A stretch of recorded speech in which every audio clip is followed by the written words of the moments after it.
You realise how vulnerable your body is. You know, you're not indestructible. You know, the human body really needs taking care of, and dancing professionally doesn't always allow you to do that.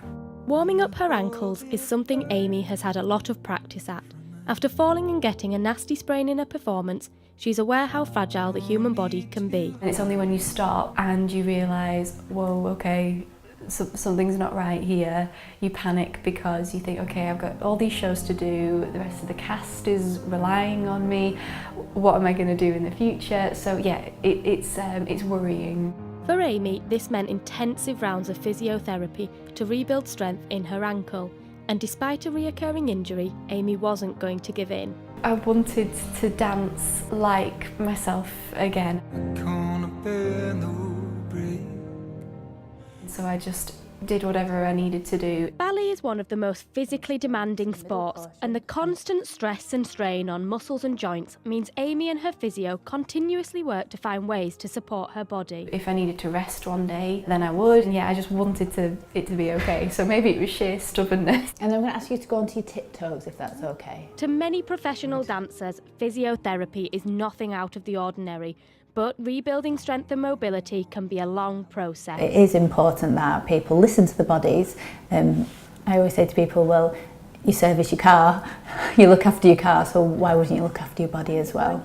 Even though I can do everything, I can jump, I can balance on it, I can tell the confidence in that side of my body is gone, and it's something that I'm having to work with and adapt around. Because they dance at such a high level, that's their careers, they put their body through lots and lots of tough regimes. It's really important for them to look after themselves and make sure that they seek advice if they're worried about any injuries that they've had. I didn't want it to dictate anything. I thought, no, I will get through this, and I can. It's just something else that you've got to be aware of, that we're not indestructible. However, for some dancers, the road to recovery doesn't always go as expected. I think I was already prepared mentally. I was always thinking about what's going to happen, you know.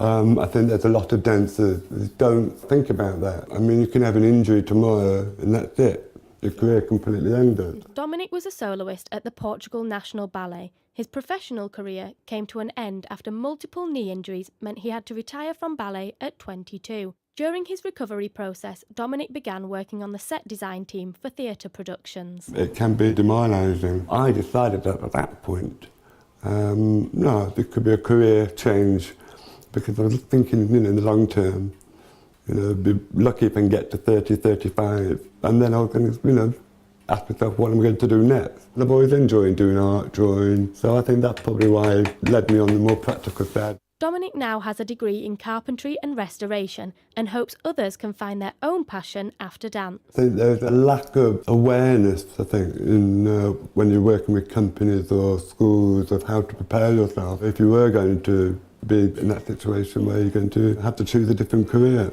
Going from his feet doing the talking to his hands earning a living, it will always be Dominic's creativity which pays the bills.